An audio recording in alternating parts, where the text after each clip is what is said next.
Good afternoon. Welcome back to Live Lunch and Learn. I'm your host, Lambros Demos. And this month, the focus is on finding ways to manage stress and reduce anxiety. In week one, we had Dr. Kimberly Wilson as a guest, and she talked about burnout and how to avoid it.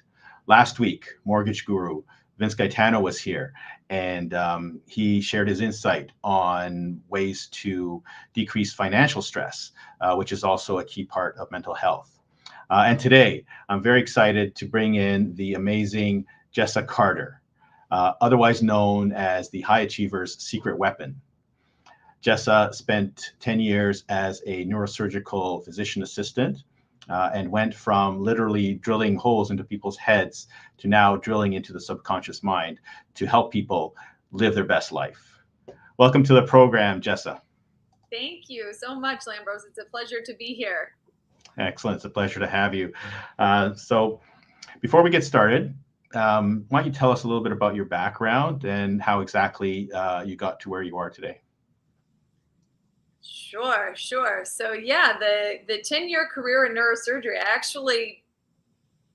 that was kind of no surprise. I had a stint of childhood seizures and became very fascinated with the mind at a young age, and also, how people behaved, and ended up with an undergrad degree in behavioral and social science, and went on to become a physician assistant and work in neurosurgery. And that was my specialty of choice because I had always just been so fascinated with the mind. And so I had a very rewarding but very stressful career in neurosurgery.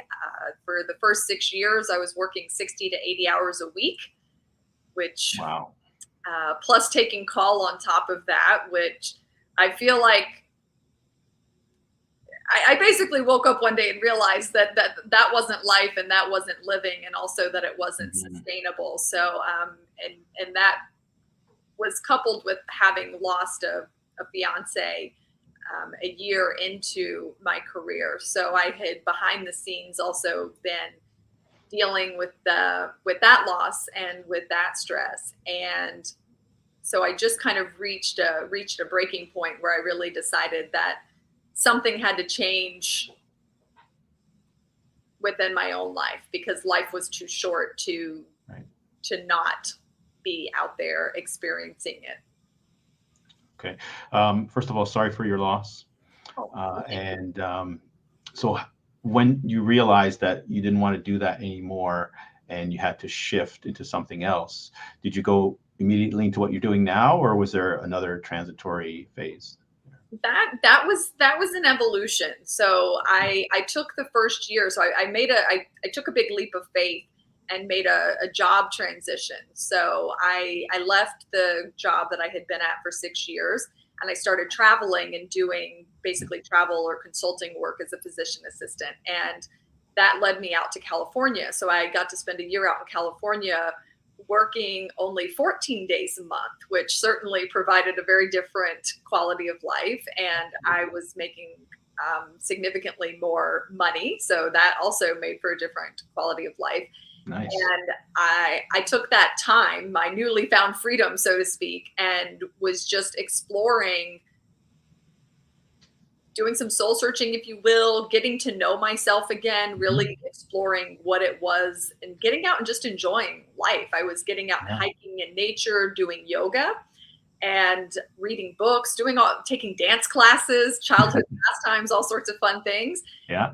And in my yoga practice, I started focusing on abundance, on the word abundance, and decided that I really wanted to change my financial life and improve my financial literacy.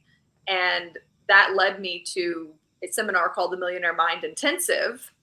Okay. And at that seminar, I was just sitting there in the audience, and I had a very clear guidance come in, and the voice said to me, "Jessa, you're supposed to be on that stage." And so I followed that guidance that led to being a speaker and being an author, and also being a coach. But I tend to be a bit of an overachiever, so I always take things beyond the realm of what is possible, and beyond coaching. I became certified as a quantum practitioner, and certified to do subconscious mind work, which is actually where 95% of your potential is hiding. Yeah, absolutely. And I can absolutely relate with all of that, the abundance part, the subconscious mind part, because I'm diving into that, all that stuff now. I'm just eating it up like candy, especially since we met in New York there. So let's shift gears here a little bit. You mentioned that you had bought an investment property in Florida. But before you talk about that, I just want to kind of put some context around it, because up here in Toronto, it's been a crazy seller's market for the last couple of years since the pandemic. So anybody who has bought a home or tried to, is the key word, has found it very difficult. In fact, when I meet with clients for the first time, I always ask them, write out a list of your needs and your wants, right? And with the understanding that they will have to compromise on that list somehow, right? If they want to actually get into the market. But you didn't compromise, right? According to what you said, in Florida, you had bought your dream investment property with all the bells and whistles and everything you can imagine. So tell us about that. Sure. Well, I just want to take a quick moment in just an actual small little correction there, even in that process. So of what you mentioned, and you used the word TRY or TRYing. Okay. Yep. So if you notice, I spell it. It's because I don't say or use the word, and the reason is because your subconscious mind doesn't understand negative words. So your subconscious mind doesn't understand TRY. It doesn't understand can't. So if you say you're going to TRY to do something, for example, if you say you're going to TRY to lose weight, what happens? You're not going to lose weight. Yeah, exactly. Nothing. Right? Nothing happens. So you're already negating and starting from a place of impossible when you say you're going to TRY to find it. Right. And not to make light of that, but it just, so what Yoda said was true, right? Do or do not. There's no try. Right? Correct. Yeah. There is no TRY. There's no TRY. Okay. There is no TRY. You do or do not do. You choose to or choose not to. Yes. Perfect. Amazing. Okay. So I'm anxious to hear how you were able to get this property. How, maybe, like, did you imagine it first? Is it exactly how you imagined? Like, tell me about that. Well, I want to start first with with finding the right realtor, because and also having an idea of the location. So I actually started that process with where in the county did I want to be. And the one thing that I knew was I wanted to be in a neighborhood that did not have an HOA. So in Florida, that's honestly kind of rare. And so I had gone out on my own and basically done my own research, kind of driving around and exploring some new areas that I thought I might be interested in. So I had just looked up some homes on my own, kind of went to check out those areas, and made an appointment with a realtor who took me out to see some properties. And she's a very nice woman. She was actually referred to me by someone else. But it was a very blah, it was kind of a very blah day. It was a very blah relationship, but something very great came out of it. So one of the homes I had on my list that I wanted to see with her was in this particular neighborhood. So I had actually decided, once I found this one particular neighborhood, and this was through just getting out and doing some exploration with her, I found this one particular neighborhood that fit the exact type of neighborhood that I wanted. And so I at that point, I committed to, I want to buy a home in this neighborhood and no other neighborhood. So not only did I get the dream home, I got it in the exact neighborhood that I wanted it. Beautiful. But the home that I looked at that was on the market that day that she took me to see, there was a different realtor there. And while I was looking at the home, I had the opportunity to interact with him and just ask some questions. Well, it turned out that not only did I was he just a very likable person, and energetically and personality wise, we just jived. Yeah, you just jive. Yeah. Just Sometimes there's that connection that, yeah. Okay. that connection, that match. So I just really felt like, yeah, this guy is like on top of things. He knows, he knows what he's doing. And so he shared that he lived in the neighborhood and that was kind of his territory, and his neighborhood of expertise was that neighborhood. Okay. And so it wasn't to take anything away from the woman who had showed me the house, but I just knew after meeting him that personality wise, he was a match, because he was someone who was very similar to myself. And I think that that's important. And so we had a really great rapport. I knew he was a go-getter, a get things done kind of person. And so that match was really important. And then the fact that he knew the neighborhood basically inside and out. Almost all of the listings in the neighborhood his, right? Yeah. He knew the person who was listing it. So I was like, okay, this is a great match. So that was where it started. Okay, excellent. And you mentioned, sorry, I just want to go back to something. You mentioned HOA, just for the benefit of my Canadian viewers, because we don't use that term, HOA, Homeowners Association, I believe it is. It's like a condo up here. So it's like a condominium corporation, I would imagine, something like that. Yeah, okay, perfect. So, yeah. In Florida in particular, they are very, very strict and very, very annoying. Okay. So after you met this realtor and you hit it off, that wasn't the house that you bought, though. No, that was not the house that I bought. As much as I loved that house, that particular house was a little bit above budget, and it was also a 2-bedroom, and really would have needed a bit more renovation than I was looking to do. Okay, perfect.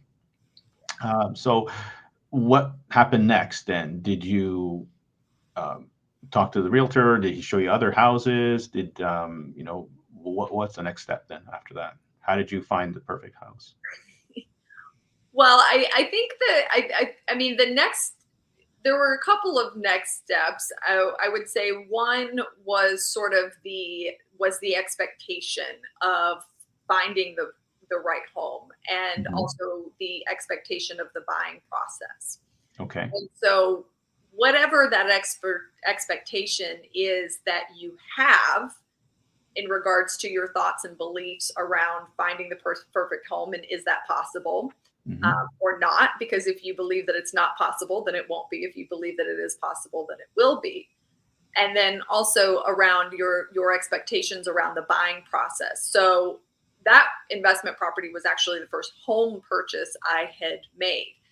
And I had just always heard people talking about the buying process and made it sound scary, made it sound negative. So there can be a lot of fear in the buying process. And certainly if you're new to it, anytime there's things that are unexpected and you don't know what to expect, people tend to be fearful of that and potentially expect the worst. So I just decided that I didn't want that experience. I didn't want to experience buying this property in the way that other people had. I decided that I wanted to have a very positive buying experience and that things were going to go smoothly. And they did.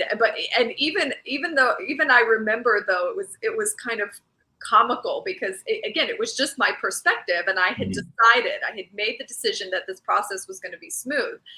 So I'll get back to the process of finding the home, but there was a moment in the buying process, like once we were going through, that the broker reaches out to my realtor. My realtor calls me and he's like, "Jessa, who's this guy on your checking account? Is that your dad?" And I was like, "No, it's not my dad." And I was like, "Oh, no, that's my ex-husband." Oh, okay. So he's like, "Jessa, that can't be." He was like, "If we're buying this home and he's on this account and this is your primary account, blah, blah, blah, blah." And I was just like, "Okay, it's okay. I'm like, it's all right, Jeff, just calm down, take a breath. My realtor's all hyped. Oh no. I'm like, it's okay, it's gonna be all right. And hadn't spoken to my ex-husband in years. Didn't make a fuss about it. I reached out to him and I said, I just said, it's been brought to my attention that your name is still on one of my accounts. I didn't indulge that it was my main account. And just for safety, in case he happened to have that information anymore, which I was pretty confident he didn't. He never used the account. But anyway, his name was just on it. But, just for safety, I moved all of the money out of that, except for a very, very small amount of money, just in case he did decide that he had an interest in it. But yeah, I reached out to him and he was like, yeah, sure, no problem. I said, my bank will send you the paperwork and you just have to sign it in front of a notary. They'll send, prepaid envelope. You just sign it in front of a notary, stuff it in the envelope, send it back. It's already paid for. Yeah.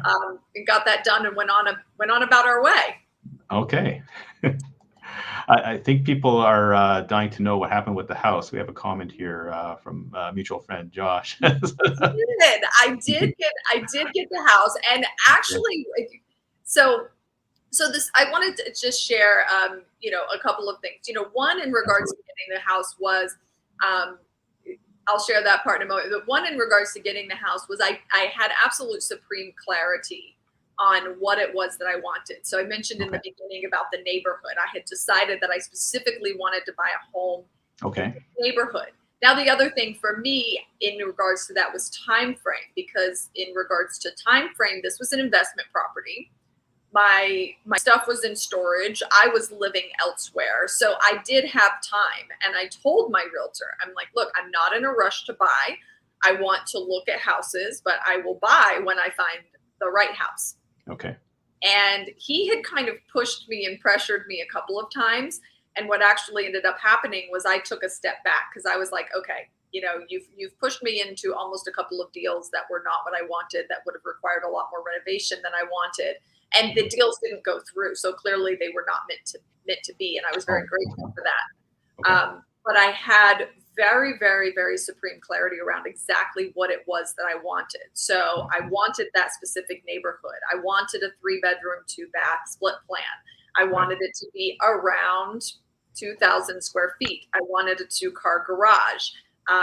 I wanted an open floor plan. I wanted it to be newly remodeled. I wanted a big yard and I wanted a pool. So I didn't want for much.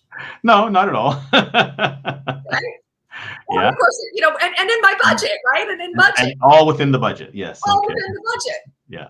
Okay. So I would say the very one tiny thing that would have been on my list is I would have loved a garden tub in the master bathroom, because I do love a garden tub in the master bathroom. Okay. But the master bathroom had such a stellar shower. Oh, okay.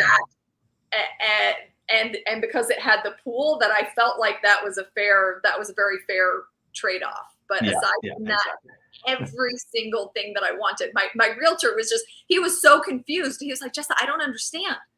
He was like, no one gets everything they want. And I said, well, I do. Yeah. Right. And I said, I manifested this house. And interestingly enough, I did the exact same thing for my condo here in New York. Okay. Had a very clear, specific vision of this is where I want to be. This is exactly what I want. I wanted a high floor, corner unit, oversized 1-bedroom, floor to ceiling windows with views, within budget. Within budget. Wow. Amazing. So I'm just curious now. So how much practice do you need to do this? Like, how much discipline does one need in order to stay focused like that? And not stray, and thinking, oh, okay, maybe I don't really need this. So that's very interesting to me. So how you stayed so disciplined about it. I think it's important to know what you want and know what's important to you, right? I mean, there's always certain things that are not important, right? In the grand scheme of things, like in certain situations, like would a walk-in pantry be nice? For me, sure, it would be nice, but is that a must for me? No. Right. But if I'm a mom and I have a husband and 3 kids, is that walk-in pantry a must? Then yes. right? Certainly, absolutely. So I think so. Knowing what it is that you truly want in the home, and you have to be realistic about some of the smaller details, but knowing what is important to you. And now that walk-in pantry, right? For some people, that's a must. It was not a must for me. A Mhm. walk-in closet, on the other hand, in the master bedroom, that was a must for That me. was a must. Yes. That was a Okay. must. Absolutely. Absolutely. In regards to an apartment in New York, and I'm just flipping gears a little bit, like in-unit washer and dryer is not always a common thing in Mhm. New York and Manhattan. So um, that was also a very clear point of thing reference that was on the list was in-unit washer and dryer, Yeah. because in New York, if that's not on your wish list of must-haves, um, Correct. then that's not going to show up. Yes. So it does two things, right? That supreme clarity. So I would say write it out. Okay. I would say really write it out. And just be very clear on what those things that are most important to you are. And And just really, if focus you're focus buying, on those. Yeah. That's exactly, as I mentioned earlier, what I do with my clients as well. I ask them to write out a list of wants versus needs. And I think Robert mentions the same thing here, wants versus needs. So, and then you focus on the needs list, correct? So with that list, I just take me through the process. Like, do you think about it all the time? Do you visualize it? Do you like, what's the routine? How do you actually go about visualizing and manifesting this? well, again, you once you have such clarity and a detailed list, you sort of, your imagination steps in, and so you do have some visual, right? You have some degree of visual of what it is that you would like, Okay. but you don't have to overly focus on it. That's kind of the beautiful thing about the supreme clarity, is Okay. when you have that clarity, because then there's two things happening, right? You're super clear on what it is that you want. Your realtor is super clear on what it is that you want. Okay. And so there can be less focus on it, because that's been predetermined.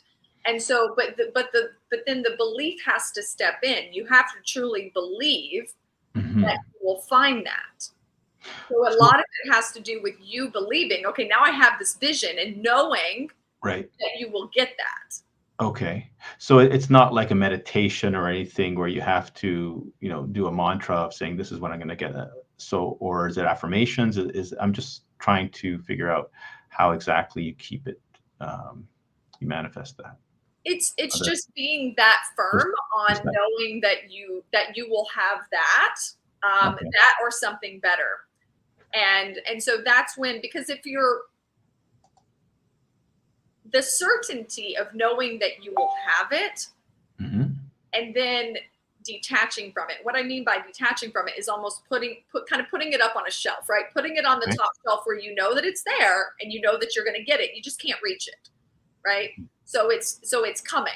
So knowing that it's coming, and that you will find it.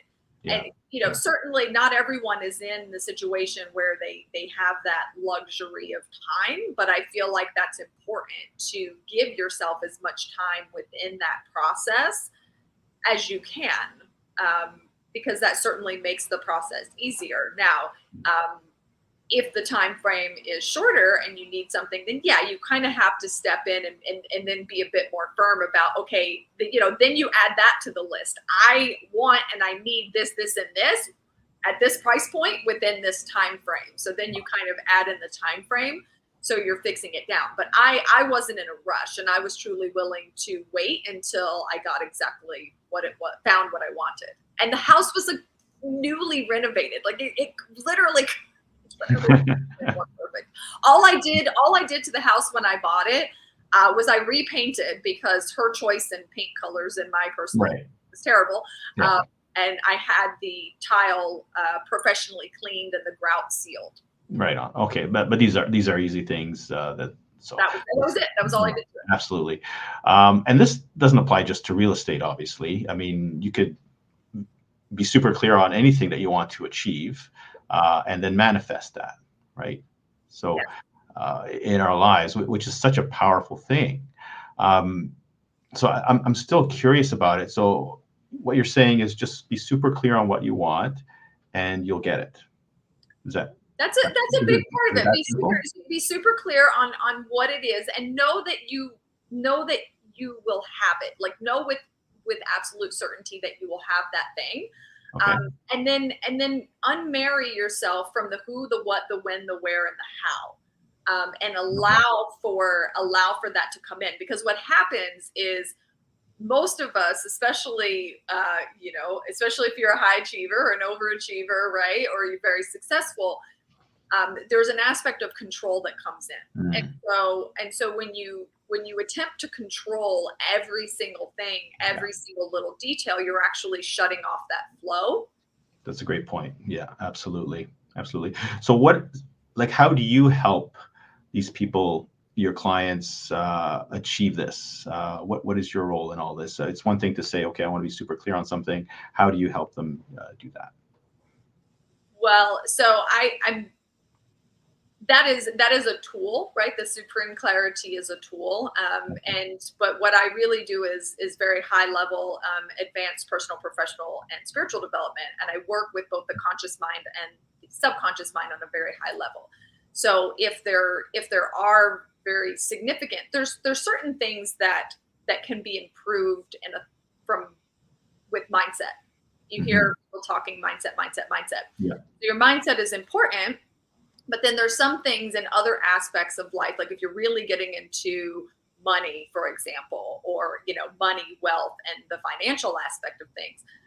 Some of those beliefs, because your money blueprint was developed in childhood, some of those beliefs run very deep, right? And so those things are stored in the subconscious mind.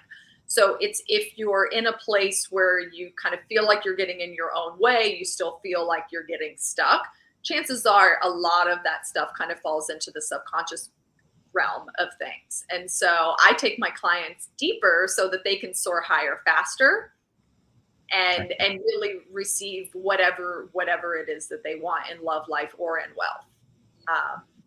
So it's super fun. Wow. Amazing. And you have a book out as well. Does your book speak to that, or is it something else? It does. The book is not out just yet, but not yet? Okay. But the pre-sale site is going to be live within the next 24 hours. And the book is called Wealth in Peace. Nice. Mind, Money, and Soul Wisdom for High Achievers. Nice. Excellent.